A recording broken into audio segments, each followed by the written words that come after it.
Mr. Babu, PM. He's from Calicut, Koilandi.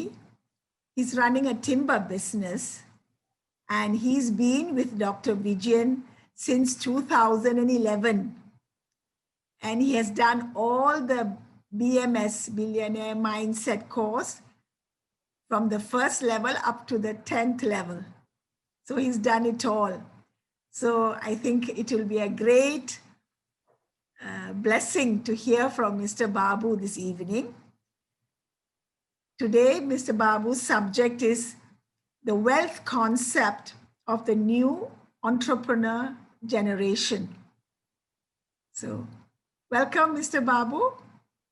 Thank you, Farida ma'am. Thank you. Economic mobility. എന്താണ് economic mobility? ഒരു വ്യക്തിയുടെയോ അല്ലെങ്കിൽ ഒരു കുടുംബത്തിൻ്റെയോ അല്ലെങ്കിൽ ഒരു ഗ്രൂപ്പിൻ്റെയോ നിലവിലെ സാമ്പത്തിക നില മെച്ചപ്പെടുത്തുന്നതിനുള്ള കഴിവിനെയാണ് നമ്മൾ ഇക്കണോമിക് മൊബിലിറ്റി എന്ന് പറയുന്നത്, അല്ലേ? ലോകത്തിലെ മാറ്റം ഇക്കണോമിക് മൊബിലിറ്റിയുമായി നേരിട്ട് ബന്ധപ്പെട്ട് കിടക്കുകയാണ്. ലോകം അതിവേഗത്തിൽ മാറിക്കൊണ്ടിരിക്കുകയാണ് എന്ന് പറയുമ്പോൾ അതിശ്രദ്ധേയമായ ഒരു മാറ്റത്തെക്കുറിച്ച് കൂടി നമ്മൾ പറയേണ്ടതുണ്ട്. സമ്പത്തിനെ കുറിച്ചുള്ള പുതിയ കാഴ്ചപ്പാടുകളുള്ള ഒരു പുതിയ തലമുറയുടെ ഉദയം ഇവിടെ ചെയ്തിട്ടുണ്ട്. അത് നമ്മൾ കാണാതെ പോകാൻ പാടില്ല. പാശ്ചാത്യ രാജ്യത്തിൽ ഇവരെ ന്യൂ റിച്ച് എന്ന പേരിലാണ് അറിയപ്പെടുന്നത്. Wealth concept of new entrepreneurial concept എന്ന entrepreneurial ജനറേഷൻ എന്ന വിഷയത്തെക്കുറിച്ചാണ് ഞാൻ ഇന്നിവിടെ സംസാരിക്കുന്നത്.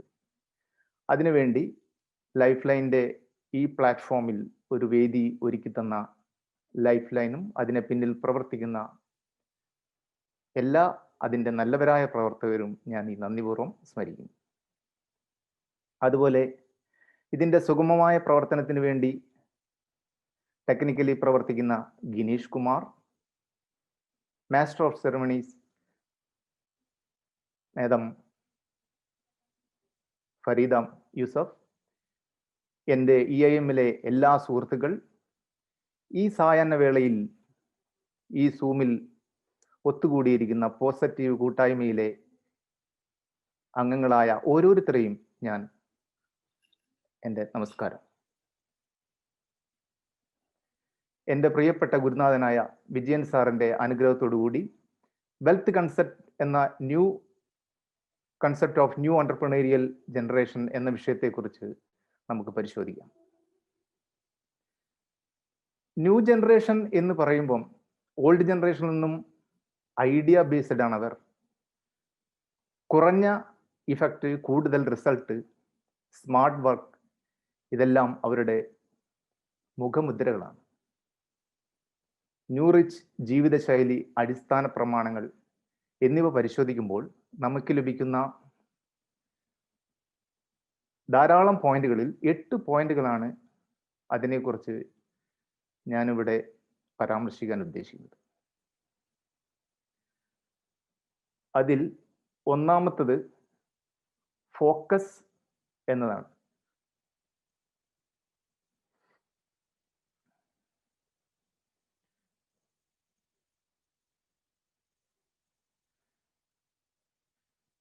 എൻ്റെ സ്ക്രീൻ ഷെയർ ആണെന്നുണ്ടോ എന്ന് പറയാമോ?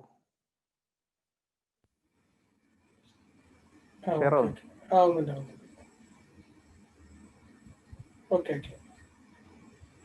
ഇപ്പൊ കാണുന്നുണ്ടോ?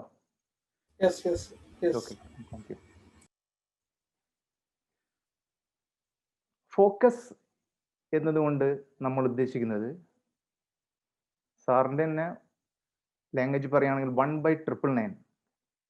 ഒരു കാര്യത്തിൽ നമ്മൾ കോൺസെൻട്രേറ്റ് ചെയ്യുമ്പോൾ 999 കാര്യങ്ങളോട് നമ്മൾ വിട പറഞ്ഞിരിക്കണമെന്നാണ് സാറ് പറയുന്നത്.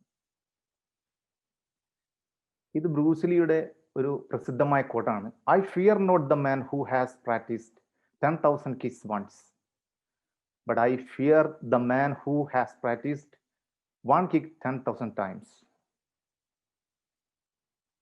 ഇത് അദ്ദേഹത്തിൻ്റെ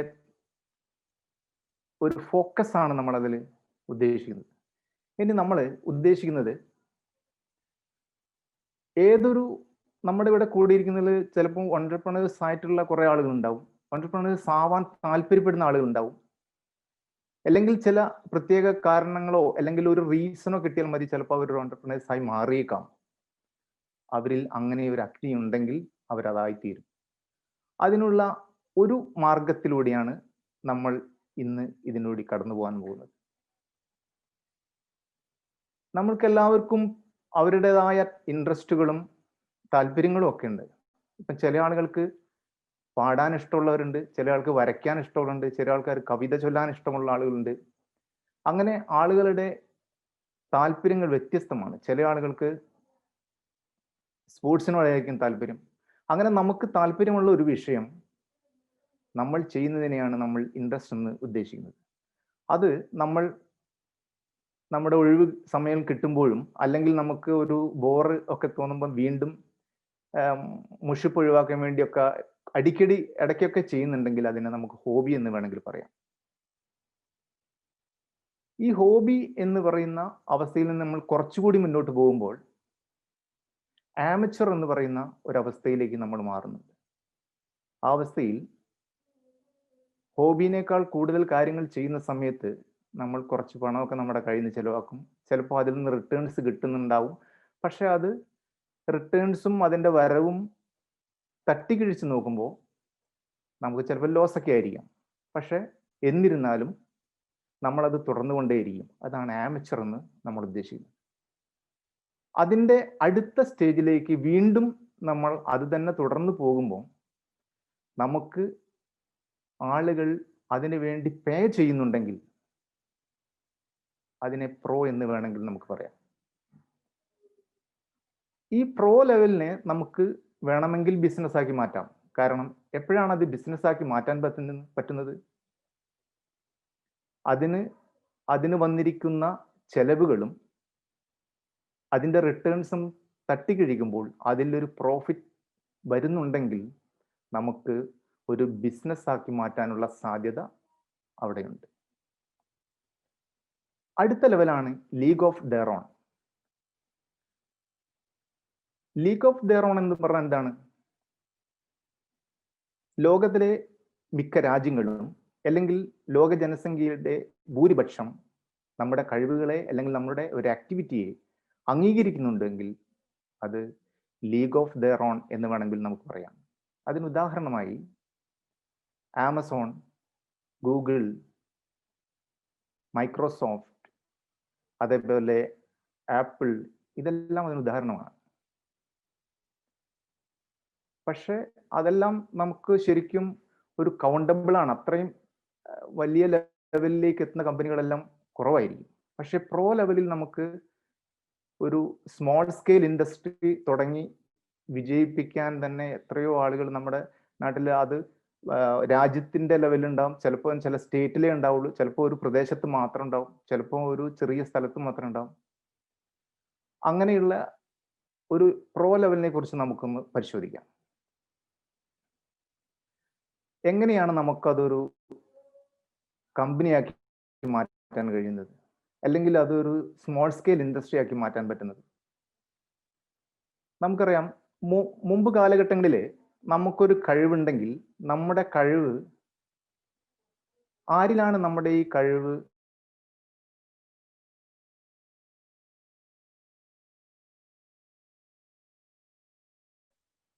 ഇന്ന് ഇന്റർനെറ്റിന്റെ സഹായത്തോടെ നമ്മുടെ ഒരു സർവീസോ അല്ലെങ്കിൽ നമ്മുടെ ഒരു കഴിവോ ലോകത്തിൽ എവിടെ വേണമെങ്കിലും നമുക്ക് വിപണനം ചെയ്യാം, അല്ലെങ്കിൽ നമുക്ക് ഫ്രീ ആയി കൊടുക്കാൻ എന്ത് വേണമെങ്കിലും ചെയ്യാം. കാരണം അതിനുള്ള ഒരു പ്ലാറ്റ്ഫോം ഇന്ന് ഇന്റർനെറ്റിലൂടെയുണ്ട്. അങ്ങനെ നോക്കുമ്പം നമ്മൾ പ്രോ ലെവലിൽ എത്തിയ ഒരു ആക്ടിവിറ്റിയോ അല്ലെങ്കിൽ സർവീസോ എന്തോ ആയിക്കോട്ടെ, അത് നമ്മൾ എങ്ങനെയാണ് constantly measure it success, number, report, trends എന്നീ 3 രീതിയിൽ നമുക്ക് അതിനെ നോക്കാം. സക്സസ് എത്ര എണ്ണം ഉണ്ടായി എന്ന് നോക്കാം, അതിൻ്റെ റിപ്പോർട്ട്സുകൾ എടുക്കാം, അതിൻ്റെ ട്രെൻഡുകൾ മനസ്സിലാക്കാം. നമ്മുടെ ഇന്റർനെറ്റിൽ ഇവിടെ നമ്മളിത് ചെയ്യുകയാണെങ്കിൽ അത് വളരെ ഈസി ആയിരിക്കും. എത്ര ആളുകൾ അതിന് നല്ല രീതിയിൽ സപ്പോർട്ട് ചെയ്തു, എത്ര ആളുകൾ വിമർശനം പറഞ്ഞു, അങ്ങനെ നമുക്ക് എല്ലാ രീതിയിലും അതിനെ മെഷർ ചെയ്യാൻ വളരെ ഈസി ആയിരിക്കും. അതിൻ്റെ ട്രെൻഡ് വളരെ വേഗത്തിൽ നമുക്ക് മനസ്സിലാക്കാൻ കഴിയും. അങ്ങനെ നമ്മൾ ആ ട്രെൻഡ് മനസ്സിലാക്കി കഴിഞ്ഞാൽ അടുത്തതാണ് PDR, practice drill rehearse. Practice drill rehearse ഇത് നിരന്തരം ചെയ്യുമ്പോൾ നമ്മുടെ കഴിവ് അതിൽ വർദ്ധിച്ചു വരും. പേഷ്യൻ്റ്ലി അഗ്രസീവ്, ക്ഷമയോടുകൂടി നമ്മൾ ഉത്സാഹത്തോടുകൂടി വേണം അതിൽ നിൽക്കാൻ. ഇവിടെ അബ്രഹാം ലിങ്കന്റെ ഒരു കോട്ട് എഴുതിയിട്ടുണ്ട്, things may come to those who wait but only the things left by those who hustle. അപ്പോൾ ആരാണോ അങ്ങനെ ക്ഷമയോടുകൂടി നിൽക്കുന്നത് അവർക്ക് നേടാൻ കഴിയും. അതിൻ്റെ അടുത്ത സ്റ്റേജാണ്, പിന്നെ നമ്മൾ ഇതിനൊരു ട്രെൻഡ് ഉണ്ടെന്ന് മനസ്സിലാക്കി പിന്നെ എന്താണ് നമ്മൾ ചെയ്യേണ്ടത്? അടുത്ത സ്റ്റേജാണ് you need an example of success. നമ്മുടെ ഒരു കമ്പനി തുടങ്ങാൻ ഉദ്ദേശിച്ചു. ഇനി നമുക്ക് വേണ്ടത് ഇത് കൂട്ട് ലോകത്തിൽ എവിടെയെങ്കിലും ഒരു കമ്പനി ഇതുപോലെ പ്രവർത്തിക്കുന്നുണ്ട് എങ്കിൽ അവരെ നമുക്ക് ടെമ്പററി കോപ്പി ചെയ്യാം. എന്തിനാണ് അങ്ങനെ നമ്മൾ ചെയ്യുന്നത്? നമ്മൾ പുതിയതായി ഒരു കമ്പനി തുടങ്ങുമ്പം ധാരാളം ഗട്ടറുകൾ നമ്മുടെ മുമ്പിലുണ്ടാവും. പല ഗട്ടറുകളിലും നമ്മൾ ഇറങ്ങി പോകേണ്ടി വരും.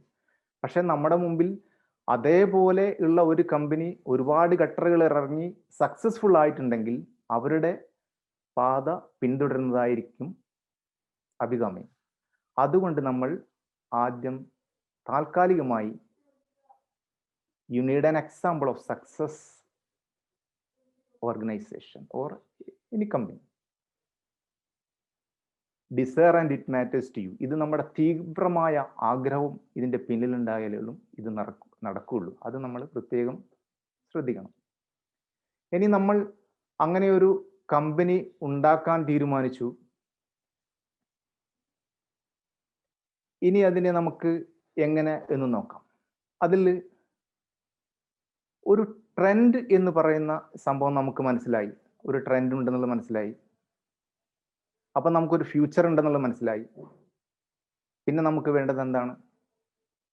നമുക്കൊരു ബ്രാൻഡ് ഡെവലപ്പ് ചെയ്യേണ്ടി വരും. ഒരു ബ്രാൻഡ് എന്ന് പറയുമ്പം അത് നമ്മളെ മോട്ടിവേറ്റ് ചെയ്യുന്ന ബ്രാൻഡ് ആയിരിക്കണം. ആ ബ്രാൻഡ് എന്ന് പറയുമ്പം ഒരു സാധാരണ ആളുകൾ ചെയ്യുന്നതിൽ നിന്നും വ്യത്യസ്തമായി, ബ്രാൻഡുകളൊക്കെ അങ്ങനെയല്ലേ സാധാരണ. നമ്മൾ എന്തുകൊണ്ടാണ് ബ്രാൻഡുകൾ അന്വേഷിച്ച് പോകുന്നത്? അവരുടെ സാധനങ്ങൾ മിക്കവാറും ക്വാളിറ്റി ഉള്ളതായിരിക്കും.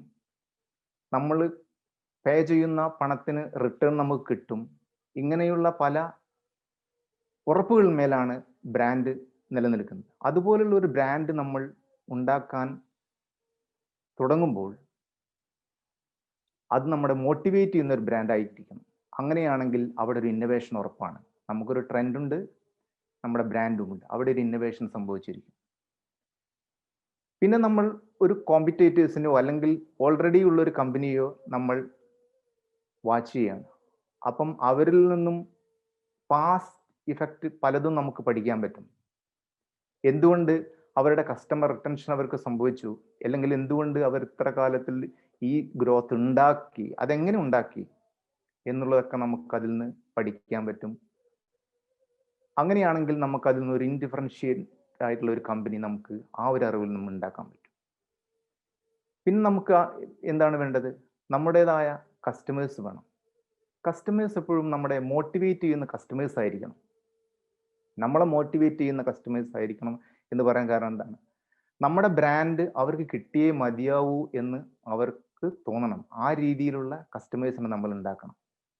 അതിനുണ്ടാക്കണമെങ്കിൽ നമ്മൾ നേരത്തെ പറഞ്ഞ വഴികളിലൂടെ പോകുമ്പോൾ അതുണ്ടായിരിക്കും. ഇതാണ് അതിൻ്റെ ഒരു ഫസ്റ്റ് 4 സ്റ്റേജ് എന്ന് പറയുന്നത്. ഇനി നമുക്ക് ഫോക്കസ് ഓൺ സബ്ജക്റ്റ് എന്ന വിഷയത്തിലേക്ക് വരുമ്പോൾ നമ്മൾ എന്തിലാണോ ഫോക്കസ് ചെയ്യുന്നത്, ഏത് ഇൻഡസ്ട്രിയിലാണോ ഫോക്കസ് ചെയ്യുന്നത്, നമ്മുടെ സബ്ജക്റ്റ് അതിൽ ഫോക്കസ് ആയിരിക്കണം. നമ്മളത് ഇപ്പം ഇന്നൊരാൾ പറഞ്ഞു, നാളെ വേറൊരാളൊരു അഭിപ്രായം പറഞ്ഞു, നമ്മളതൊക്കെ ഇട്ട് അതിൻ്റെ പിന്നാലെ പോയി. അതിൻ്റെ ഇപ്പുറം വേറൊരാൾ പറഞ്ഞു അതാണ് ലാഭം എന്ന് പറഞ്ഞു, നമ്മൾ അതെല്ലാം ഇട്ട് അതിൻ്റെ പിന്നാലെ പോയി. ഇത് നമുക്ക് ഡിസ്ട്രാക്ഷൻസ് ആണ്. നമ്മുടെ ഫോക്കസ് മാറുകയാണ്. What you want to read. നമ്മുടെ ഇങ്ങനെ ഒരു സ്ഥാപനം തുടങ്ങാൻ ഉദ്ദേശിച്ചു കഴിഞ്ഞാൽ അതുമായി ബന്ധപ്പെട്ട ധാരാളം സംഭവങ്ങൾ നമ്മൾ വായിച്ചു പഠിക്കേണ്ടതായിട്ടുണ്ട്. അതുമായി റിലേറ്റഡ് ആയിട്ടുള്ള ഒരുപാട് സംഭവങ്ങൾ നമ്മൾ വായിക്കുകയും പഠിക്കുകയും ചെയ്യുമ്പോൾ നമുക്ക് ആ സ്ഥാപനം പരിപൂർണമായിട്ട് വിജയിപ്പിക്കാൻ സാധ്യമാവും. ഒരു ബിസിനസ് തുടങ്ങുക എന്ന് പറയുമ്പോൾ ഒരു ബിസിനസ്സിന്റെ ഒരു കോമൺ ആയിട്ട് ആളുകൾ അറിഞ്ഞിരിക്കേണ്ട ഒരുപാട് കാര്യങ്ങളുണ്ട്. അത് മുഴുവനും നമ്മൾ അറിഞ്ഞിരിക്കേണ്ടതുണ്ട്. അതിനൊരു ഉദാഹരണമായി പറയുകയാണെങ്കിൽ ലൈഫ് ലൈനിൽ തന്നെ ഒരു 12 ബുക്കുകൾ അടങ്ങിയ ഒരു പ്രോഡക്റ്റ് ഉണ്ട്, അൾട്ടിമേറ്റ് വെൽത്ത് ബാഗ്. എനിക്ക് തോന്നുന്നത് ആ ബുക്കും വായിക്കുകയാണെങ്കിൽ ഒരു ചെറിയൊരു സ്മോൾ സ്കെയിൽ ഇൻഡസ്ട്രി തുടങ്ങാൻ ഉദ്ദേശിക്കുന്ന ഒരാളെ സംബന്ധിച്ച് ഒരുവിധം അറിവുകളെല്ലാം അതിൽ കോമൺ ആയിട്ടുള്ള അറിവുകളെല്ലാം അതിൽ കിട്ടും. ഉറപ്പാണ്, കോമൺ ആയിട്ടുള്ള അറിവുകളെല്ലാം ഒരുവിധം അതിൽ കിട്ടും. അത് ശരിക്കും ഒരു നല്ലൊരു ടൂളാണ്. അടുത്തത് നമുക്ക് നോക്കാം, real estate or any other subject. നമ്മൾ തുടങ്ങാൻ ഉദ്ദേശിക്കുന്ന കമ്പനി ഒരു റിയൽ എസ്റ്റേറ്റ് ആണെന്നിരിക്കട്ടെ. അങ്ങനെയാണെങ്കിൽ നമ്മൾ പിന്നീട് സ്പെഷ്യലൈസ് ചെയ്ത് വായിക്കേണ്ട ബുക്ക് ഏതാണ്? റിയൽ എസ്റ്റേറ്റിനെ കുറിച്ച് മാത്രമുള്ള ധാരാളം ബുക്കുകൾ വായിക്കേണ്ടി വരും. നമ്മളൊരു ഡിഗ്രി അല്ലെങ്കിൽ ഒരു പ്രീ ഡിഗ്രി ലെവൽ വരെയൊക്കെ എന്ന് പറഞ്ഞാൽ ബേസിക് കാര്യങ്ങളാണ് പഠിക്കുന്നത്. പിന്നെ അങ്ങോട്ട് മേലോട്ടാണ് സ്പെഷ്യലൈസ് ചെയ്ത് പഠിക്കുന്നത്. അതേപോലെ നമ്മൾ ഓരോ വിഷയത്തെക്കുറിച്ചും ഡീറ്റെയിൽ ആയി പഠിക്കുന്നതിന് വേണ്ടി അതിൻ്റെതായ ബുക്കുകൾ സെലക്ട് ചെയ്ത് നമ്മൾ ധാരാളം പഠിക്കേണ്ടി വരും. ഇങ്ങനെ നമ്മൾ ചെയ്യുമ്പോഴേ ഉള്ളൂ നമ്മുടെ ഡിസ്ട്രാക്ഷൻ മിനിമൈസ് ചെയ്ത് കിട്ടുള്ളൂ. നമ്മുടെ ഡിസ്ട്രാക്ഷൻസ് മിനിമൈസ് ചെയ്യണമെങ്കിൽ നമ്മൾ മാക്സിമം ഫോക്കസ് ചെയ്യണം. ഇതാണ് ഫോക്കസിന്റെ ഒരു പ്രാധാന്യം നമ്മൾ എടുത്തു പറയുന്നത്. നമ്മുടെ ഫോക്കസ് മാറിപ്പോകുമ്പോൾ നമ്മുടെ ഡിസ്ട്രാക്ഷൻസ് കൂടും. In your business what you focus on selling. നിങ്ങളുടെ ബിസിനസ്സിൽ എന്ത് വിൽക്കാനാണ് നിങ്ങൾ ഉദ്ദേശിക്കുന്നത്, അതിൽ 100% നമ്മൾ ഫോക്കസ് ആയിരിക്കണം. 50 പ്രോഡക്ട്സ് ഓർ 3 പ്രോഡക്ട്സ്, എത്ര പ്രോഡക്ട്സ് നിങ്ങൾ വിൽക്കാൻ ഉദ്ദേശിക്കുന്നുണ്ട്? പുതുതായി ഒരു തുടങ്ങാൻ ഉദ്ദേശിക്കുന്ന ഒരു കമ്പനിയിൽ നമ്മൾ ശരിക്കും ഒരു 2-3 പ്രോഡക്ട്സിലൊക്കെ അല്ലെങ്കിൽ ഒരു ഡിപ്പെൻസ് ആണ് നമ്മൾ ശരിക്കും ഫോക്കസ് ചെയ്യാൻ പാടുള്ളൂ. കാരണം ഫോക്കസ് ഒരുപാട് എണ്ണത്തിൽ നമ്മൾ ഒന്നിച്ച് ഫോക്കസ് ചെയ്യുന്ന സമയത്ത് നമ്മളുടെ എനർജി ഡ്രെയിൻ ആയി പോകാനുള്ള സാധ്യത വളരെ കൂടുതലാണ്. കാരണം സ്റ്റാർട്ടിംഗ് സ്റ്റേജിൽ വളരെ ഏറെ പ്രയാസത്തിലായിരിക്കുമല്ലോ നമ്മൾ തുടങ്ങുന്നുണ്ടാവുക. ഒരു സാധാരണ ലെവലിലുള്ള ഒരു സ്മോൾ സ്കെയിൽ ഇൻഡസ്ട്രിയുടെ കാര്യമാണ് ഞാൻ സംസാരിക്കുന്നത്. Apple focused on few products. Apple ഒരു വലിയ കമ്പനിയല്ലേ, അവരടക്കം ഒരു ഫ്യൂ പ്രോഡക്ട്സിലാണ് അവർ ഫോക്കസ് ചെയ്യുന്നത്. ബി ഡെഡിക്കേറ്റ് ആയിരിക്കണം. നമ്മൾ അതിന് പരിപൂർണമായി ഡെഡിക്കേറ്റ് ആണോ, അത് നമ്മൾ പരിശോധിക്കേണ്ടതാണ്. ഡിസ്ട്രാക്ട്, ഡിഫിക്കൽട്ട്, സ്ട്രെസ്ഫുൾ, ഇങ്ങനെയുള്ള ധാരാളം സംഭവങ്ങൾ നമ്മളൊരു സ്ഥാപനം തുടങ്ങുമ്പോൾ നമ്മളിലേക്ക് കടന്നു വരാനുള്ള സാധ്യത വളരെ കൂടുതലാണ്. അപ്പം ഫോക്കസിനാണ് ഒരു വലിയ കാര്യമാണ്. You want to put your energy in different places. നമ്മുടെ എനർജി സ്കാറ്റേർഡ് ആയി പോകും വിവിധ സ്ഥലങ്ങളിൽ നമ്മൾ കോൺസെൻട്രേറ്റ് ചെയ്യുന്ന സമയത്ത്. Happy, cool, stress free, loadless. ഈ ഒരു അവസ്ഥ നമ്മളിൽ ഉണ്ടാക്കണമെങ്കിൽ നമ്മൾ ഫോക്കസ് എന്ന് പറയുന്നതിൽ ശരിക്കും ഊന്നി ജോലി ചെയ്തിരിക്കണം. Don't look opportunities. നമ്മൾ അവസരങ്ങൾക്ക് പിന്നാലെയല്ല പോകുന്നത്. Solve specific problem. സമൂഹത്തിന്റെ ഒരു പ്രത്യേക പ്രോബ്ലത്തെ സോൾവ് ചെയ്യാണ് നമ്മൾ ചെയ്യുന്നത്.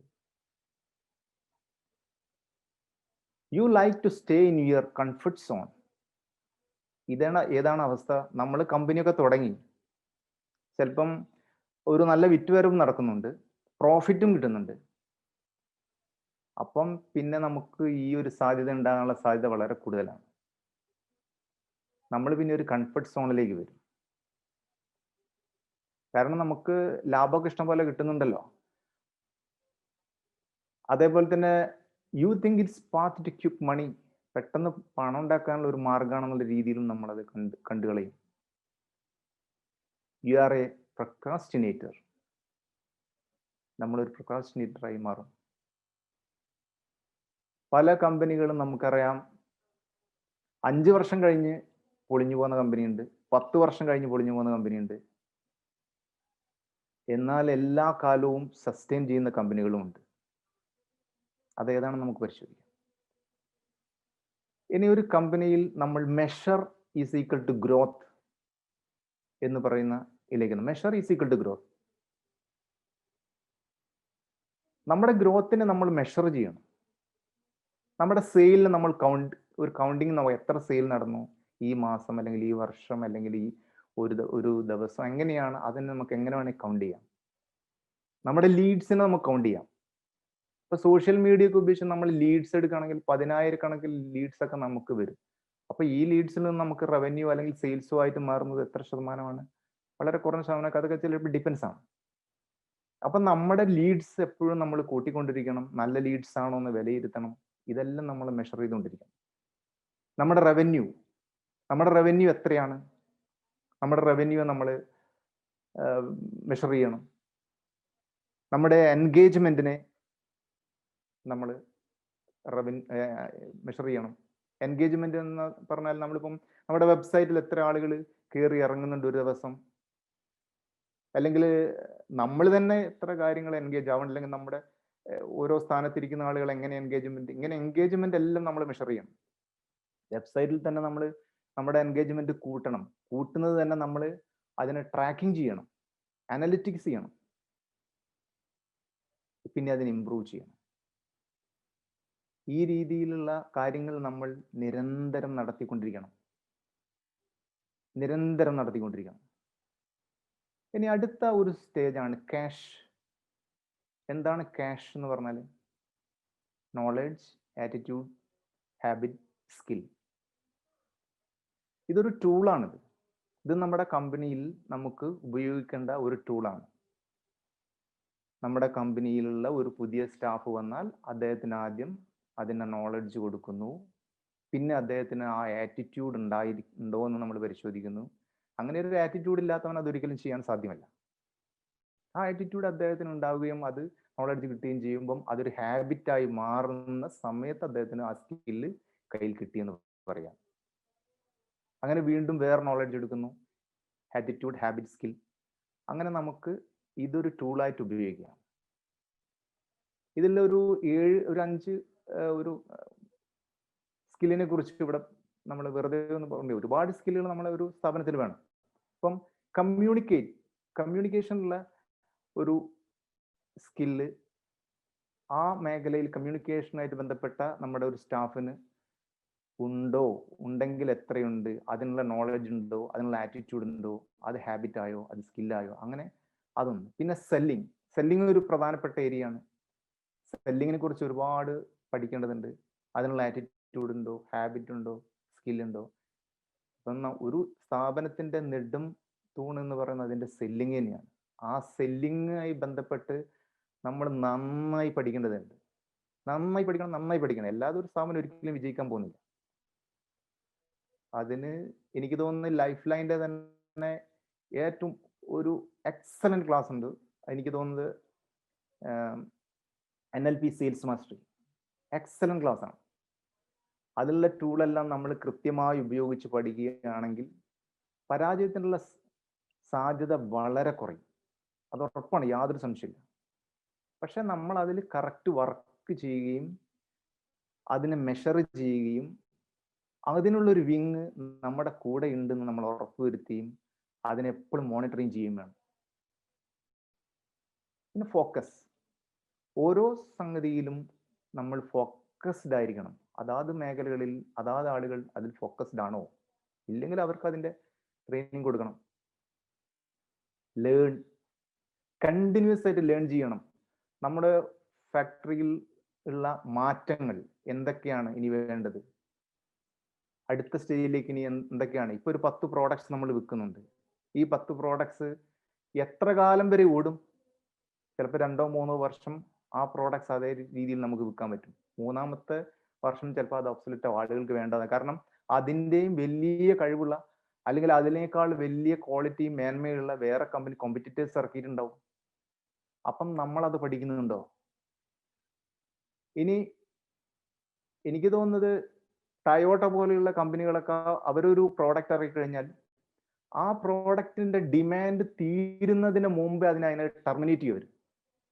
അവർ പിന്നെ അത് ഉൽപ്പാദിപ്പിക്കില്ല, അത് നിർത്തും. ഉൽപാദനം നിർത്തി പുതിയ സാധനം മാർക്കറ്റിൽ ഇറക്കും. ഒരു ഗ്യാപ്പ് അവിടെ സൃഷ്ടിക്കും. ആ ഗ്യാപ്പിൽ പുതിയ പ്രോഡക്റ്റ് കൊണ്ടുവരും, വിൽക്കും. ഇതൊക്കെ അവരുടെ തന്ത്രങ്ങളാണ്. പക്ഷെ മാർക്കറ്റിൽ ഡിമാൻഡ് ഒന്നും കുറവുണ്ടാവില്ല. പക്ഷെ അവർക്കറിയാം ഇത്ര വർഷം കഴിഞ്ഞാൽ ഇത് ഒബ്സൊലറ്റ് ആവും. അതിന് മുമ്പേ അവർ അതിനെ ടെർമിനേറ്റ് ചെയ്ത് പുതിയത് കൊണ്ടുവരും. പിന്നെ സ്ട്രാറ്റജൈസ് നിരന്തരം നമ്മുടെ സ്ട്രാറ്റജി നമ്മൾ ഉണ്ടായിക്കൊണ്ടിരിക്കണം.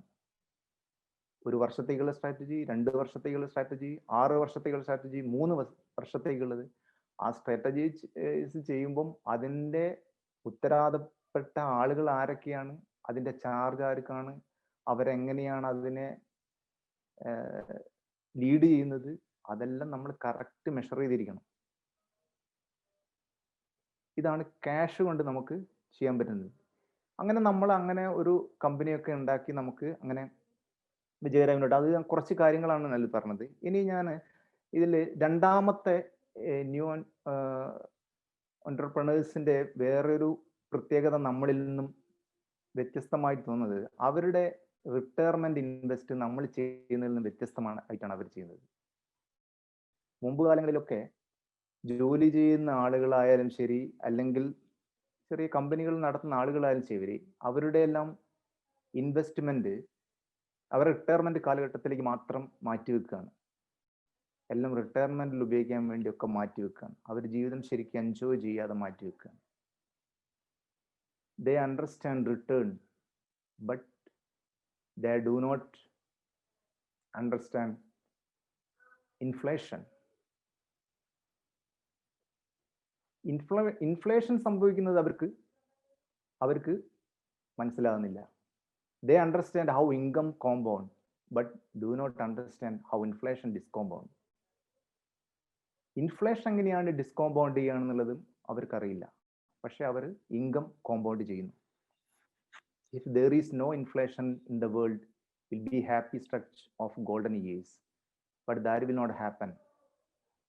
Price will rise and money will not be enough. അപ്പോൾ ഒരിക്കലും ഇൻഫ്ലേഷൻ എന്ന് പറഞ്ഞ സംഭവം നമ്മൾ ഇന്ന് കണ്ട കാഴ്ചയിൽ ഒരിക്കലും ഒഴിവാനുള്ള യാതൊരു സാധ്യതയില്ല. കാരണം ലോകം ഉണ്ടായ കാലം മുതൽ ഇൻഫ്ലേഷൻ സംഭവിച്ചുകൊണ്ടിരിക്കുക. പക്ഷെ അതിനെക്കുറിച്ച് ഈ ഇൻവെസ്റ്റ്മെന്റ് നടത്തുന്ന ആളുകൾക്ക് വലിയ ഒരു ഗ്രാഹ്യമുണ്ടോ എന്ന് തോന്നില്ല. They will start digging to their capital old age poverty. അവരുടെ ഇൻട്രസ്റ്റ് അവരുടെ ദൈനംദിന ചെലവുകൾക്ക് മതിയാകാതെ വരുമ്പം അവരുടെ ക്യാപിറ്റലിൽ നിന്നും കുറച്ച് എടുക്കാൻ തുടങ്ങുകയും അവസാനം ഓൾഡ് ഏജ് പോവർട്ടിയിലേക്ക് തള്ളപ്പെടുകയും ചെയ്യും. ഓൾഡ് ഏജ് പോവർട്ടിയിലേക്ക് തള്ളപ്പെടുക എന്ന് പറഞ്ഞാൽ അത് ഡേഞ്ചറസ് ആണ്. നമ്മളൊരു യുവാവായിരിക്കുന്ന സമയത്ത് പോവർട്ടിയിലേക്ക് തള്ളപ്പെടുന്നത് നമുക്ക് no problem, we can manage it. എന്നാൽ ഓൾഡ് ഏജ് പോവർട്ടി എന്ന് പറഞ്ഞാൽ നമുക്ക് ഒരിക്കലും സഹിക്കാൻ സാധ്യമല്ല. അപ്പൊ അവിടെ നമ്മൾ കുറച്ച് കാര്യങ്ങൾ ശ്രദ്ധിക്കേണ്ടതായിട്ടുണ്ട്. ഹൗ ടു സോൾവ് ഇത് നമ്മൾ പറയുന്നത് രാമായണവും രാമനെയും രാവണനെയും അറിയാത്ത ആൾക്കാർ കുറവായിരിക്കും. ഞാൻ രാവണനെ എന്ന കഥാപാത്രത്തെ ഇതിൽ ഉദ്ധരിച്ചുകൊണ്ടാണ് പറയുന്നത്. I don't let ego dictate your decisions. നമ്മുടെ ഈഗോനെ ഡിക്റ്റേറ്റ് ചെയ്യാൻ വേണ്ടി, നമ്മുടെ ഡിസിഷൻ ഡിക്റ്റേറ്റ് ചെയ്യാൻ വേണ്ടി ഈഗോനെ അനുവദിക്കാൻ പാടില്ല. Ravana's big ego was cause of his downfall. രാവണന്റെ മുഴുവൻ തകർച്ചയും കാരണം എന്തായിരുന്നു? അദ്ദേഹത്തിന്റെ ഈഗോ ആണ്. കാരണം രാമൻ പലവട്ടം അനേകം പ്രാവശ്യം സന്ധിക്ക് വേണ്ടി രാവണനുമായി ശ്രമിച്ചു. പക്ഷെ അദ്ദേഹത്തിന്റെ ഈഗോ കാരണം അദ്ദേഹം സമ്മതിച്ചില്ല, നിന്നില്ല. അദ്ദേഹത്തിന്റെ സാമ്രാജ്യവും അദ്ദേഹത്തിന്റെ എല്ലാം തകർന്ന് തരിപ്പണമായി. ഇത് നമ്മുടെ ഫിനാൻഷ്യലുമായി തട്ടിച്ചു നോക്കും. Get out loss making investment at the right time. ശരിയായ സമയത്ത് ശരിയായ രീതിയിൽ ഇൻവെസ്റ്റ് ചെയ്യുക എന്നുള്ളതാണ് അതിന് നമ്മുടെ ഈഗോ കയറി വർക്കൗട്ട് ചെയ്യാൻ പാടില്ല. അതാണ് നമ്മൾ ഒന്നാമതായി ശ്രദ്ധിക്കേണ്ടത്. രണ്ടാമത്, knowledge is power. Ravana was powerhouse Vedic knowledge. വേദാന്തങ്ങളെല്ലാം പഠിച്ച വലിയൊരു പണ്ഡിതനായിരുന്നു ശരിക്കും രാവണൻ. പക്ഷേ അതുകൊണ്ട് അദ്ദേഹത്തിന് എന്തുണ്ടായിരുന്നു? അദ്ദേഹത്തിന്റെ രാജ്യത്ത് നല്ല, എനിക്ക് തോന്നുന്നത് അങ്ങനെയാണ് ആ ഗ്രന്ഥത്തിൽ പറയുന്നത്. കാരണം ലങ്ക നല്ലൊരു സാമ്പത്തിക ശേഷിയുള്ള രാജ്യം ആയിരുന്നു അന്നെന്ന് പറയുന്നത്. Keep your self update about financial development and rules. നമ്മുടെ കേസിൽ നമ്മൾ നോക്കേണ്ടതാണ്.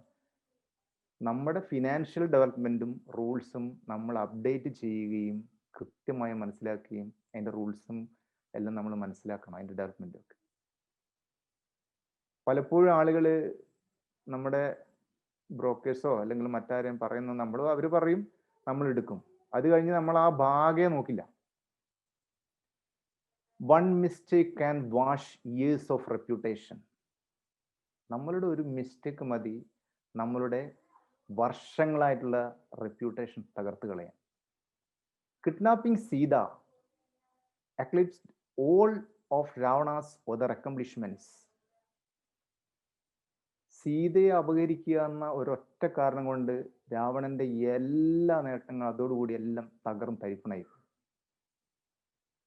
അപ്പൊ അത് നമ്മളെ ഒരു മിസ്റ്റേക്ക് മതി നമ്മുടെ ലൈഫിലുള്ള നമ്മൾ ഇതുവരെ ഉണ്ടാക്കിയിരിക്കുന്ന എല്ലാ സമ്പാദ്യവും അങ്ങനെയും ചില ആളുകൾക്ക് സംഭവിക്കാറുണ്ട്. അതിനൊരു ഉദാഹരണമാണ് രാവണൻ. നമ്മളത് മനസ്സിലാക്കേണ്ടതാണ്. Keep your self updated about financial development and rules. അപ്പം നമ്മുടെ ഫിനാൻഷ്യൽ ഡെവലപ്മെന്റിന്റെയും റൂൾസിന്റെയും ഒക്കെ അപ്ഡേറ്റ് ചെയ്യണം, കറക്റ്റായിട്ട് നമ്മളത് സൂക്ഷിക്കണം. വൺ മിസ്റ്റേക്ക് ക്യാൻ വാഷ്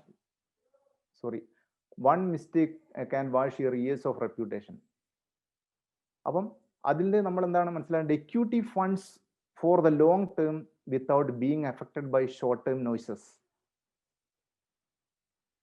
അപ്പം നമ്മൾ ഷോർട്ട് ടൈം നോയ്സസിലേക്ക് നിൽക്കാതെ ഇക്വിറ്റി ഫണ്ട്സ് ലോങ് ടൈമിലേക്ക് ചെയ്യുന്നതാണ് എപ്പോഴും ഉചിതം. കാരണം ഷോർട്ട് ടൈം എപ്പോഴും എന്തായിരിക്കും, അത് പെട്ടെന്ന് ലാഭങ്ങളൊക്കെ കിട്ടുമായിരിക്കും, പക്ഷേ അതേപോലെ തന്നെ നഷ്ടങ്ങളും വരും. ലോങ് ടൈം ചിലപ്പോൾ നഷ്ടങ്ങളെല്ലാം വന്നാലും ലോങ് ടൈം ഇതുവരെ ഇക്വിറ്റിയെ സംബന്ധിച്ച് നോക്കുമ്പം ഇതുവരെ ആളുകൾക്ക് ഉണ്ടായ അനുഭവം ലോങ് ടൈം വലിയ നഷ്ടങ്ങളൊന്നും ആളുകൾക്ക് അധികം പറ്റില്ല. മിക്കവാറും ആളുകൾ അതാണ് ആ ലോങ് ടൈം കൊണ്ടുള്ള ഗുണം. പക്ഷെ ആൾക്കാർ ഷോർട്ട് ടൈമിൽ ഒരു ഗെയിമായിട്ട് കളിക്കും പോലെ ആളുകൾ ഇത് ചെയ്യുന്നുണ്ട്. അത് ഡേഞ്ചറസ് ആണ്. Don't trust family blindly. Ravana was betrayed by his own brother Vibhishana. എന്താണ് ഡോണ്ട് ട്രസ്റ്റ് ഫാമിലി ബ്ലൈൻഡ്ലി എന്ന് പറയുന്നത്? നമ്മുടെ ഫാമിലി തന്നെ പല ആളുകളും നമ്മളോട് പലതും ഉപദേശിക്കും. അവർക്ക് അവരുടേതായ ഒരു എക്സ്പീരിയൻസും മുമ്പ് അവർക്കുണ്ടായ എക്സ്പീരിയൻസും ഒക്കെ വെച്ചിട്ടാണ് അവർ നമ്മളോട് പറയുന്നത്. അത് ശരിയായിരിക്കാം, അവർ പറയുന്നത് ശരിയായിരിക്കാം, അതിൽ അവരുടെ എക്സ്പീരിയൻസിൽ അവർക്ക് ഗുണം ഉണ്ടായിട്ടൊക്കെ ഉണ്ടായിട്ടുണ്ടാവും. പക്ഷെ പലപ്പോഴും ഇപ്പം പുതിയതായിട്ടുണ്ടായിരിക്കുന്ന പല ചേഞ്ചുകളും അല്ലെങ്കിൽ ഇപ്പോൾ ഇൻവെസ്റ്റ് ചെയ്യുന്ന ഇയാളുടെ ഇൻവെസ്റ്റ്മെന്റിനെ കുറിച്ചുള്ള ബോധമില്ലായ്മയൊക്കെ പലപ്പോഴും ഫാമിലിയിലുള്ള പറയുന്ന ആളുകൾ അല്ലെങ്കിൽ തന്നെ നമ്മുടെ ഇതിന് ചെയ്യുന്ന ഏജന്റ് തന്നെ പറയുന്നത് ചിലപ്പോൾ അവരുടെ താല്പര്യങ്ങൾ കൊണ്ട് ചിലപ്പം പലപ്പോഴും പറയും. നമ്മൾ ചുരുക്കി പറഞ്ഞാൽ നമ്മൾ കുറച്ച് കാര്യങ്ങൾ പഠിച്ചിരിക്കണം. Don't always depend on family or financial advice. നമ്മൾ കുറച്ച് കാര്യങ്ങൾ എന്തായാലും പഠിച്ചിരിക്കണം. നമ്മൾ ഒരിക്കലും മറ്റുള്ള ആളുകളെ പരിപൂർണമായി കണ്ണടച്ച് ഡിപ്പെൻഡ് ചെയ്യാൻ പാടില്ല. കാരണം ഇതൊക്കെ നമ്മുടെ വാർദ്ധക്യകാലത്തിൽ നമ്മളെ പോവേർട്ടിയിലേക്ക് തള്ളിവിടാൻ സാധ്യതയുള്ള സംഭവങ്ങളാണ്.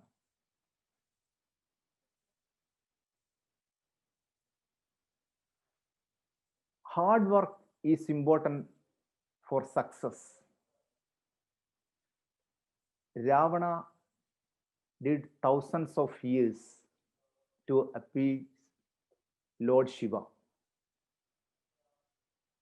കാരണം അപ്പം രാവണൻ ആയിരക്കണക്കിന് വർഷം തപസ് ചെയ്തിട്ടാണ് ശിവനെ പ്രസാദിപ്പിച്ച് വലിയ വരങ്ങൾ നേടിയത്.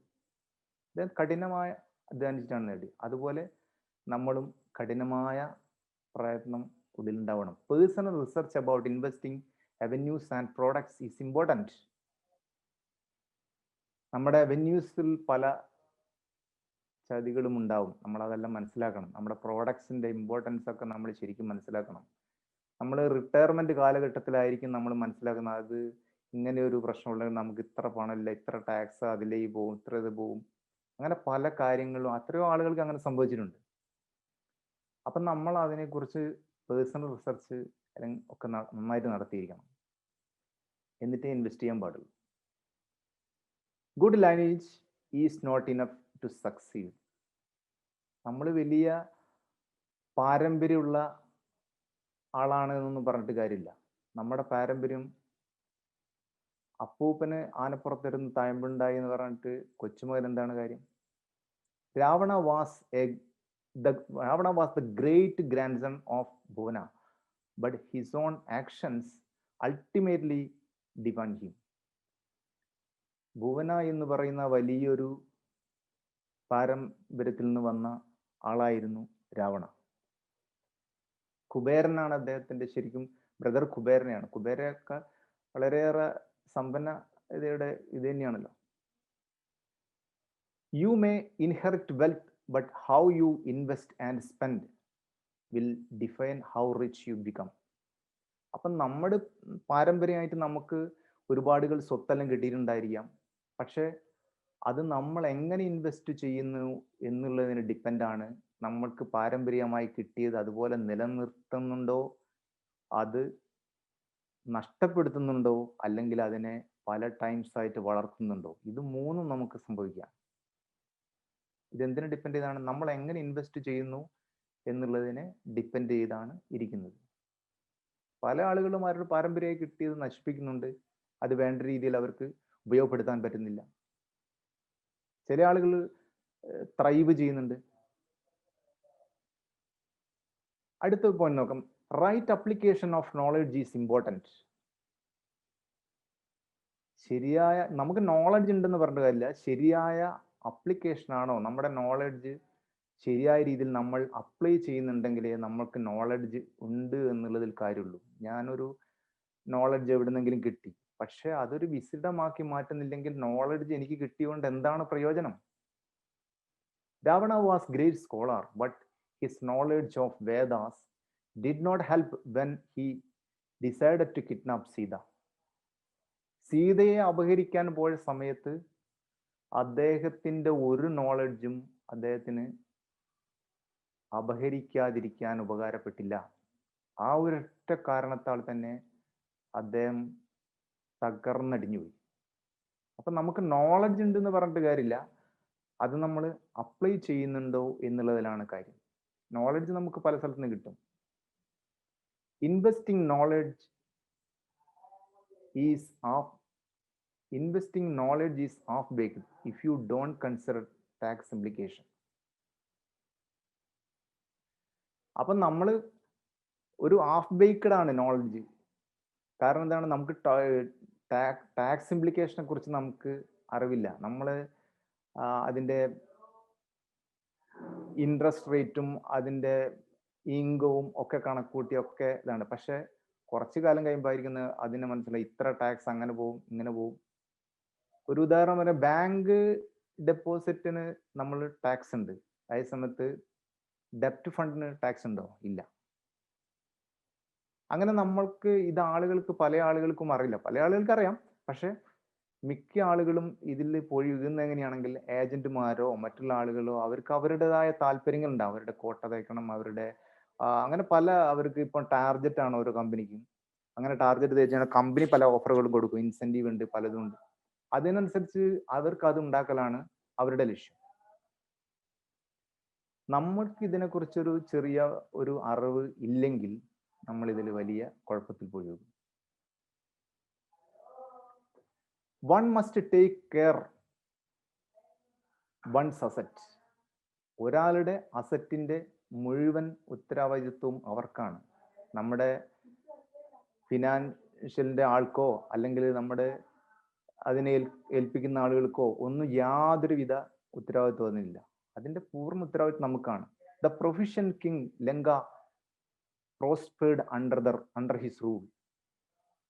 അയാൾ ഒരു നല്ല ഭരണാധികാരിയായിരുന്നു, അയാൾ ഏബിളായിരുന്നു. അതുകൊണ്ട് ലങ്ക വളരെ സമൃദ്ധിയുടെ രാജ്യവുമായിരുന്നു. Monitoring one's portfolio is important. അപ്പം നമ്മൾ ഒരിക്കൽ ഇൻവെസ്റ്റ് ചെയ്ത് കഴിഞ്ഞാൽ നമ്മുടെ പോർട്ട്ഫോളിയോ പിന്നെ നോക്കുന്ന പണി ആളുകൾക്ക് സാധാരണ കുറവാണ്. പക്ഷെ സാധാരണ നല്ല ലെവലിൽ കളിക്കുന്ന ആളുകൾക്ക് അത് എപ്പോഴും നോക്കിക്കൊണ്ടിരിക്കും. അത് സമയാസമയങ്ങളിൽ മാറ്റി ഇൻവെസ്റ്റ് ചെയ്യുകയും നമ്മുടെ നാടിൻ്റെ ഇപ്പോഴത്തെ അവസ്ഥയും ലോകത്തിലുള്ള ചേഞ്ചസും ഒക്കെ വരുന്നതിനനുസരിച്ച് പോർട്ട്ഫോളിയോയിലൊക്കെ വ്യത്യാസം വന്നുകൊണ്ടിരിക്കും. അതിനനുസരിച്ച് നമ്മൾ അതിൽ മാറാനും മാറ്റാനുമുള്ള ഒരു ചെറിയ നോളജ് ഒക്കെ നമുക്കും ഉണ്ടാവണം. One must have diversified interest. ഒരാൾക്ക് ഡൈവേഴ്സിഫൈഡ് ആയിട്ടുള്ള ഇൻട്രസ്റ്റ് ഉണ്ടായിരിക്കണം. Ravana was multifaceted, excelling in arts, music, diplomacy and politics. അപ്പം അദ്ദേഹത്തിന് ഒരു മൾട്ടി ഫെസറ്റഡ് ആയിരുന്നു. അതേപോലെ ഇതിലിവിടെ ഉദ്ദേശിക്കുന്നത് വെച്ചാൽ diversification is crucial to investing. നമ്മുടെ ഇൻവെസ്റ്റ് ചെയ്യുമ്പം നമ്മുടെ ഇൻവെസ്റ്റ്മെന്റ് മുഴുവൻ എല്ലാം ഒരു സ്ഥലത്ത് കൊണ്ടുപോയി നിക്ഷേപിക്കാൻ പാടില്ല. അത് കുറേശ്ശെ പല ഭാഗങ്ങളിൽ നിക്ഷേപിക്കണം. നമുക്ക് മ്യൂച്വൽ ഫണ്ടിൽ നിക്ഷേപിക്കാം, അതിന് കുറച്ച് റിയൽ എസ്റ്റേറ്റിൽ നിക്ഷേപിക്കാം, അങ്ങനെ പല എങ്ങനെയാണെങ്കിലും ഓരോരുത്തർ താല്പര്യത്തിന് എങ്ങനെയാണെങ്കിലും, പക്ഷെ ഒന്നിച്ച് ഒരു സ്ഥലത്ത് കൊണ്ടുപോയി ചേരും. എന്താണ് അങ്ങനെ പറയാൻ കാരണം? അങ്ങനെ ചെയ്യുന്ന സമയത്ത് ഏതെങ്കിലും ഒരു സ്ഥലത്ത് ഡിപ്പ് വന്നാൽ നമ്മുടെ മുഴുവൻ സമ്പാദ്യം അതേവരെ പോകും.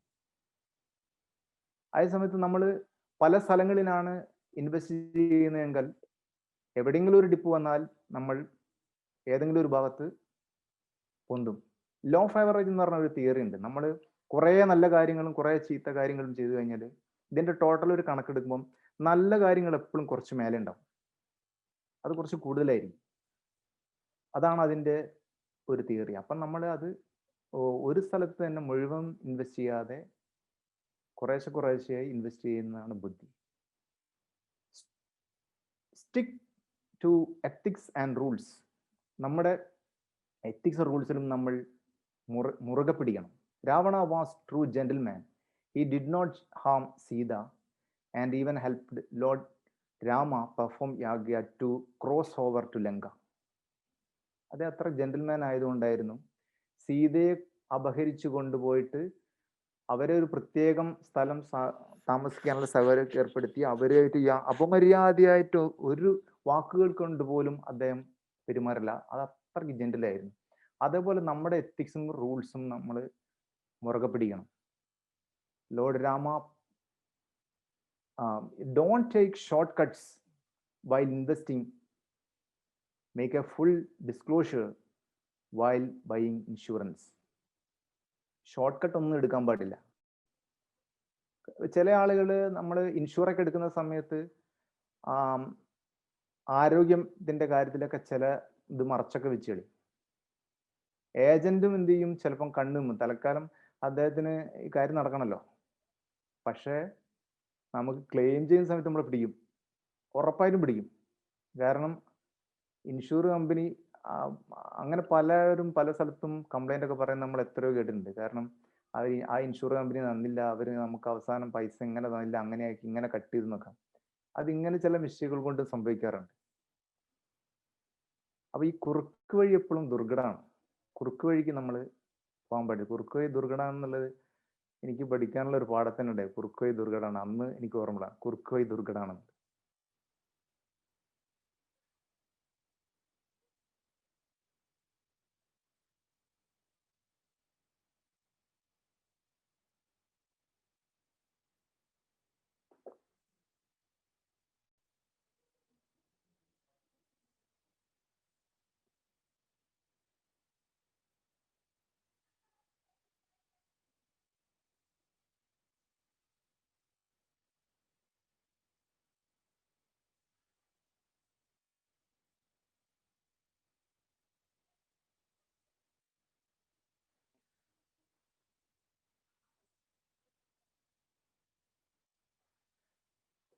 ഇനി നമുക്ക് ഒരു 10 ഇൻവെസ്റ്റ്മെന്റ്സിനെ കുറിച്ച് പറയാം. ഇന്ത്യയിൽ നമുക്ക് ചെയ്യാൻ പറ്റിയ 10 ഇൻവെസ്റ്റ്മെന്റ്സിന്റെ പേരാണിത്. ഒന്ന് direct equity mutual fund, debit mutual fund, national pension system NPS, public provident fund, bank fixed deposit, senior citizen saving scheme, Pradhan മന്ത്രി വയ Vandana Yojana PMBVY, real estate, gold. ഇതിലൊക്കെ നമുക്ക് ഇൻവെസ്റ്റ് ചെയ്യാം. ഇതിൽ റിയൽ എസ്റ്റേറ്റ് എന്ന് പറയുന്ന അതിൽ മാത്രം ലൈഫ് ലൈൻ്റെ ഒരു BMS2 എന്ന് പറഞ്ഞ ഇപ്പൊ അടുത്ത ലാസ്റ്റ് കഴിഞ്ഞ് റിയൽ എസ്റ്റേറ്റിനെ കുറിച്ച് അതിവിശദമായി പഠിപ്പിക്കുന്നുണ്ട്. അതിവിശദമായിട്ട് എനിക്ക് തോന്നുന്നത് അത് ഇത്രത്തോളം അത് നല്ലൊരു കോഴ്സാണത്. BMS2 റിയൽ എസ്റ്റേറ്റിനെ കുറിച്ച് വളരെ നന്നായിട്ട് പഠിപ്പിക്കുന്നുണ്ട്.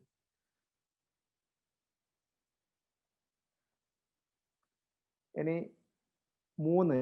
മൂന്നാമത്തെ ഇത് നമ്മൾ ന്യൂ ജനറേഷനെ കുറിച്ചാണ് പറയുന്നത്. Retirement frequently. അവരുടെ ഒരു സ്വഭാവം എന്താണെന്ന് വെച്ചാൽ 5-10 വർഷം ഒരു ഫാക്ടറിയിൽ ജോലി ചെയ്യുക, എന്നിട്ട് അവിടുന്ന് റിട്ടയർമെന്റ് എടുക്കുക, എന്നിട്ട് ആ റിട്ടയർമെന്റ് ഉപയോഗിച്ച് നന്നായിട്ട് എൻജോയബിൾ ആയി ജീവിക്കുക.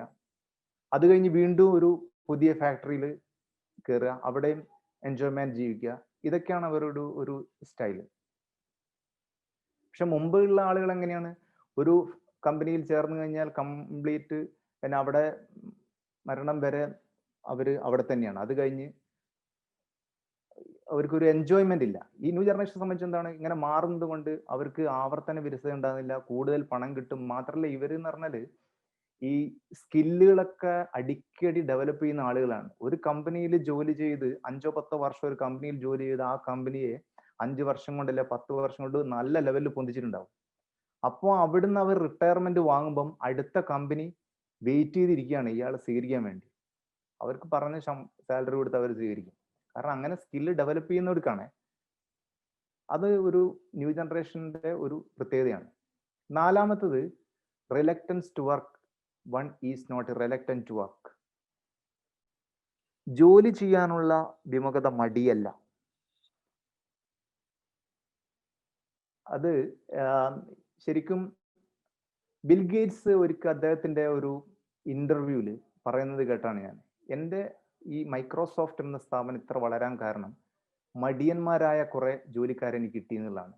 എന്താണ് അത് ഉദ്ദേശിച്ചതെന്ന് വെച്ചാൽ, കുറെ മടിയന്മാരായുള്ള ജോലിക്കാർ കയറുന്ന സമയത്ത് കൊടുക്കുന്ന വർക്കുകൾ എങ്ങനെ കുറഞ്ഞ എഫർട്ട് ഇട്ട് കൂടുതൽ എളുപ്പത്തിൽ ചെയ്യാന്നുള്ളതാണ് അവർ ചിന്തിക്കുന്നത്. അവർ അതിനുള്ള വഴികൾ എപ്പോഴും തേടിക്കൊണ്ടിരിക്കുക.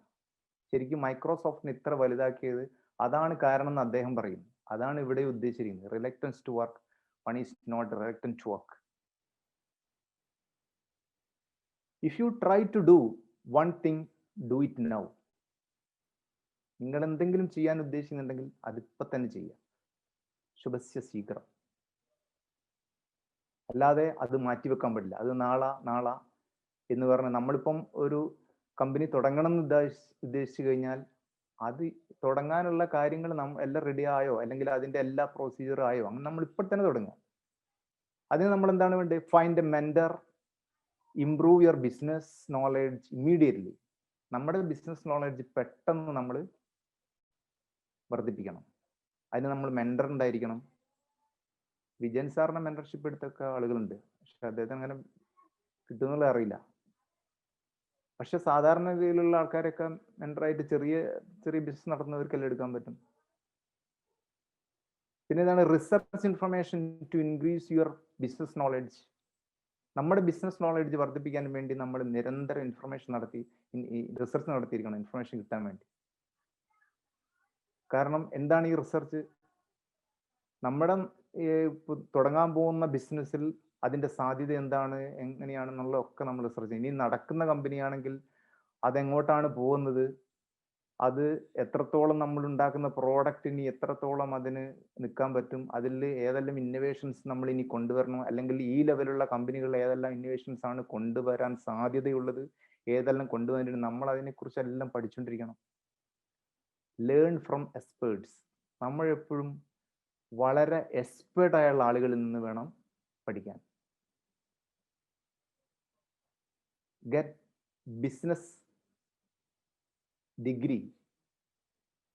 ഗെറ്റ് ബിസിനസ് ഡിഗ്രി എന്ന് പറഞ്ഞാൽ നമുക്ക് MBA പോലെയുള്ളതൊക്കെ എടുക്കാം. ഇനി അതല്ലെങ്കിൽ MBA ഒന്നും എടുക്കാൻ പറ്റുന്നില്ലെങ്കിൽ ഒരു പ്രശ്നമില്ല. എനിക്ക് തോന്നുന്നത് നമ്മൾ കേരളീയർക്ക് ഏറ്റവും അനുഗ്രഹീതമായ ഒരു വിഷയം എന്താണെന്ന് വെച്ചാൽ, ലൈഫ് ലൈൻ എന്ന് പറയുന്ന ഒരു സ്ഥാപനം കേരളത്തിലാണ് എന്നുള്ളത് ബിസിനസ്സുകാരെ സംബന്ധിച്ച് വലിയൊരു അഡ്വാൻറ്റേജ് ആണ്. കാരണം ഒരു ഇന്റർനാഷണൽ ലെവലിലുള്ള ഒരു ട്രെയിനർ കേരളത്തിലുണ്ട് എന്നുള്ളത് അതൊരു നിസ്സാരമല്ല. അത് നമ്മുടെ ഒരു അനുഗ്രഹമാണ്. അത് നമ്മൾ എങ്ങനെ ഉപയോഗപ്പെടുത്തുന്നുള്ളൂ എന്നുള്ളതാണ് കാര്യം. ധാരാളം ആളുകൾ ഉപയോഗപ്പെടുത്തുന്നുണ്ട്. പക്ഷെ പല ആളുകൾക്കും അതിൻ്റെ വില മനസ്സിലാകാത്ത പ്രശ്നങ്ങളും കൊണ്ട് ഉപയോഗപ്പെടുത്താൻ പറ്റാത്തവരുമുണ്ട്. കാരണം എനിക്ക് തോന്നുന്നത് ലൈഫ് ലൈനിൽ ഒരു ബിസിനസ്സുകാരൻ എത്തിക്കഴിഞ്ഞാൽ സാധാരണ ഒരു ബിസിനസ് സ്ഥാപനത്തിൽ നിന്ന് പഠിപ്പിക്കുന്ന പോലെയല്ല അവിടെ പഠിപ്പിക്കുന്നത്. കാരണം ആദ്യം സാറ് മൈൻഡിന്റെ ലെവലിൽ ആദ്യം നമ്മുടെ മൈൻഡ് സെറ്റ് തന്നെ ആദ്യം മാറ്റും. മൈൻഡ് സെറ്റ് മാറ്റി കഴിഞ്ഞാലേ നമ്മളെ ബിസിനസ് നമുക്ക് വിജയിപ്പിക്കാൻ പറ്റും. ആ സൈക്കോളജി നന്നായിട്ട് അപ്ലൈ ചെയ്യുന്നുണ്ട്. അപ്പോൾ അങ്ങനെ പഠിപ്പിക്കുന്ന സ്ഥലം എനിക്കൊന്ന് വളരെ കുറവ്. ഒരു വ്യത്യസ്തമായിട്ടാണ് ഓരോരുത്തരും പഠിക്കുന്നത്. മൈൻഡിന്റെ ലെവൽ വേറെ മറ്റേ, പക്ഷെ ഇവിടെ പഠിക്കുമ്പം ഈ ഒരു ലെവലിൽ നമ്മളെ പഠിപ്പിക്കുന്നതുകൊണ്ട് വിജയ സാധ്യതകളുടെ എണ്ണം വളരെ കൂടുതലായിരിക്കും. പക്ഷെ എന്താണ് വിഷയം എന്ന് വെച്ചാൽ ആളുകള് ക്ഷമയില്ല. കാരണം ഇന്ന് പോയി നാളെ തന്നെ കൈ കിട്ടണം. നമ്മുടെ മൈൻഡിലുള്ള മൈൻഡ് സെറ്റ് ഒക്കെ മാറ്റിയെടുക്കാൻ അതിൻ്റെതായ ഒരു സമയം വേണ്ടി വരും. നമ്മൾ കുറച്ച് വെയിറ്റ് ചെയ്യേണ്ടി വരും. ക്ഷമയോട് കൂടി നിരന്തരം നമ്മൾ അതിൽ വർക്ക് ചെയ്യണം. സക്സസ് ഉറപ്പാണ്, യാതൊരു സംശയമില്ല. Get hands on. എന്താണ് ഗെറ്റ് ഹാൻഡ്സ് ഓൺ എന്ന് പറഞ്ഞാൽ? ഗെറ്റ് ഹാൻഡ്സ് ഓൺ എന്ന് പറഞ്ഞാൽ നമ്മളിപ്പോൾ ഞാനിപ്പോൾ ഒരു ഹോട്ടൽ തുടങ്ങാൻ ഉദ്ദേശിക്കുകയാണെന്ന് വിചാരിക്കുക. ഞാനൊരു ഹോട്ടൽ തുടങ്ങാൻ ഉദ്ദേശിക്കുന്നുണ്ടെങ്കിൽ ഞാൻ തുടങ്ങാൻ പോകുന്നതിന് മുമ്പ് ആ ഹോട്ടലിലെ ഒരു ജോലിക്കാരനായിട്ട് കുറച്ച് മാസങ്ങളോ അല്ലെങ്കിൽ വർഷമൊക്കെ ജോലി ചെയ്യുന്നത് വളരെ നന്നായിരിക്കും. കാരണം അതിൻ്റെ ഗ്രാസ് റൂട്ട് ലെവലുള്ള നോളജും എല്ലാ കാര്യവും നമുക്ക് കിട്ടും. പിന്നെ നമ്മൾ തുടങ്ങുന്ന സ്ഥാപനം വിജയിപ്പിക്കാൻ വളരെ ഈസി ആയിരിക്കും. അതാണ് അതിൻ്റെ ഒരു advantage. Focus in your strength. നിങ്ങളുടെ സ്ട്രെങ്ത്തിൽ ഫോക്കസ് ചെയ്യുക. എന്താണ് നമ്മുടെ സ്ട്രെങ്ത്? നേരത്തെ നമ്മൾ കണ്ടു, they are passionate about what they do. നമ്മുടെ പാഷനേറ്റ് ആയിട്ടുള്ള സംഭവമാണ് നമ്മൾ ചെയ്യുന്നത് എന്ന് നമ്മൾ കണ്ടെത്തി അതിലാണ് ചെയ്യുന്നതെങ്കിൽ നമ്മൾക്ക് നമ്മുടെ ബിസിനസ്സിൽ ഒരു മടുപ്പും ഉണ്ടാകില്ല.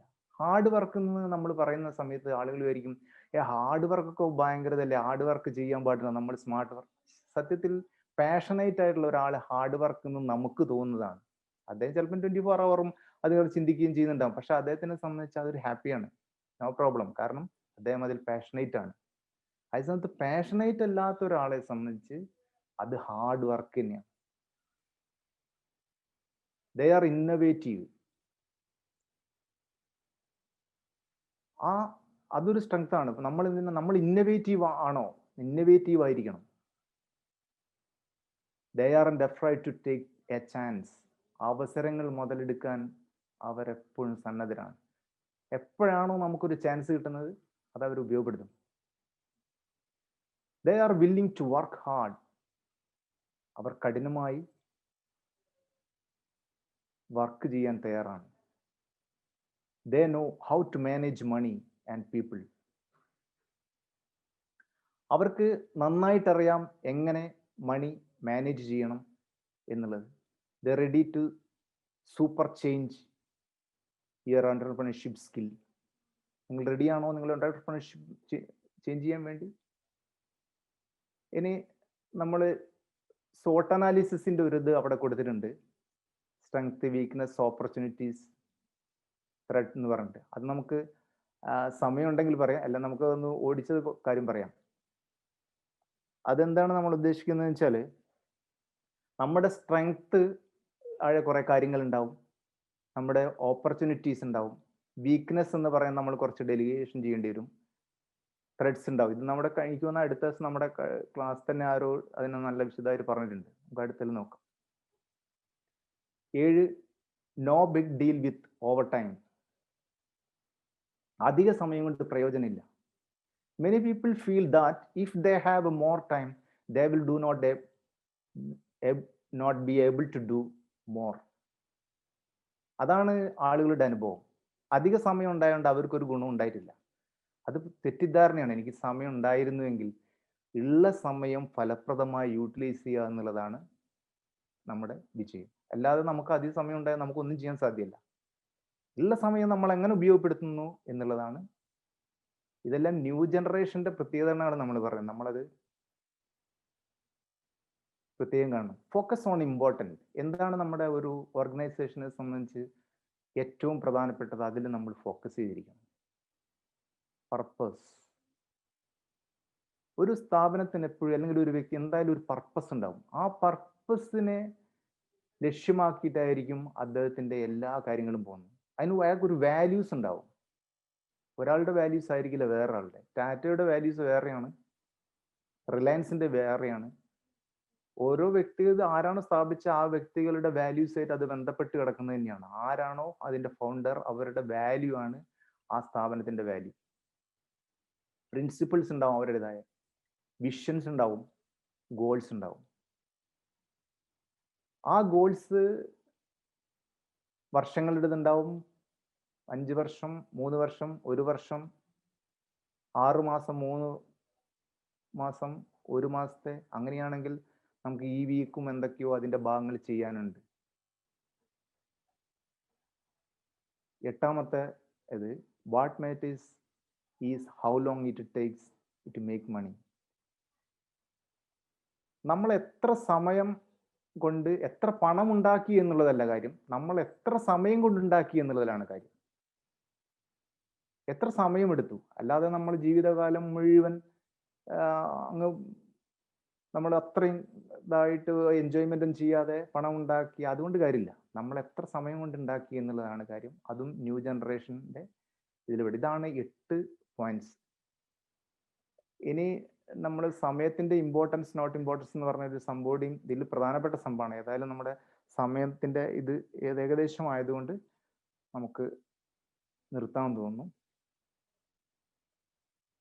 എൻ്റെ ഈ ഒരു എളിയ സംസാരം കേട്ടുനിന്ന എല്ലാവർക്കും എൻ്റെ ഹൃദയംഗമായ നന്ദി അറിയിക്കുകയാണ്. എനിക്ക് നിങ്ങളോട് പറയാനുള്ളത് എന്താണെന്ന് വെച്ചാൽ, നിങ്ങളിൽ ആർക്കെങ്കിലും ഒരു സ്ഥാപനം തുടങ്ങാൻ ഉദ്ദേശിക്കുന്നുണ്ടെങ്കിൽ അത് എത്രയും പെട്ടെന്ന് ഇംപ്ലിമെന്റ് ആക്കുക. അതിനുള്ള ഒരു നല്ല സാഹചര്യം നമ്മുടെ കേരളത്തിൽ ലൈഫ് ലൈൻ എന്ന ഒരു സ്ഥാപനം നിൽക്കുന്നത് കൊണ്ട് തന്നെ നമുക്ക് അതൊരു ഓപ്പർച്യൂണിറ്റിയാണ്, അത് ഉപയോഗപ്പെടുത്തുക. എൻ്റെ I M speaking in the bottom of my experience. കാരണം ബിക്കോസ് ഞാൻ എപ്പോഴാണോ സാറിൻ്റെ കൂടെ തുടങ്ങിയത് അന്ന് ഞാൻ വെറും 0 ലെവലായിരുന്നു. കാരണം എനിക്കൊരു 0 ലെവൽ എന്ന് പറഞ്ഞാൽ ഒരു ബ്രേക്ക് ഈവനിലോ അല്ലെങ്കിൽ ലോസിലോ ഒക്കെ ഇങ്ങനെ കയറി ഇറങ്ങി പോകുന്ന സമയത്താണ് ഞാൻ സാറിൻ്റെ കൂടെ കൂടിയത്. കാരണം അതിന് പല കാരണങ്ങളുണ്ടായിരുന്നു. പിന്നെയാണ് 1 by 1 ആയിട്ട് കാര്യങ്ങൾ പഠിച്ച് നമ്മുടെ മൈൻഡിനെ ക്ലിയർ ചെയ്തു, നമ്മുടെ ബിസിനസിന്റെ ഓരോ ഭാഗങ്ങൾ ക്ലിയർ ചെയ്തു. പിന്നെ ഞാൻ എൻ്റെ ഫാമിലിയെ കൂടെ കൊണ്ടുപോയി അവിടെ ചെയ്യിച്ചു. അങ്ങനെ നമുക്ക് ഫാമിലിയിൽ സപ്പോർട്ട് കിട്ടി. പിന്നെ അത് കഴിഞ്ഞ് ഞാൻ എൻ്റെ മകനെ ഗ്ലോബൽ സ്കോളർ ചെയ്യിച്ചു. അങ്ങനെ എനിക്ക് എന്നെ സംബന്ധിച്ച് എൻ്റെ ടോട്ടൽ ട്രാൻസ്ഫോർമേഷൻ എന്ന് പറഞ്ഞാൽ കൂടുതലായിട്ടും വിജയൻ സാറിൻ്റെ അടുത്ത് നിന്ന് തന്നെ കിട്ടിയാണ്. അത് നിങ്ങളാൽ കഴിയുന്ന പോലെ നിങ്ങളെ ചേഞ്ച് ചെയ്യാൻ ആരെങ്കിലും ആഗ്രഹിക്കുന്നുണ്ട് എങ്കിൽ അത് ചെയ്യുന്നത് വളരെ നല്ലതായിരിക്കുമെന്ന് ഞാൻ ഇതിലൂടെ പറയുന്നു. ഇത്രയും നേരം എന്നെ ശ്രമിച്ച എല്ലാവർക്കും താങ്ക് യു വെരി മച്ച്.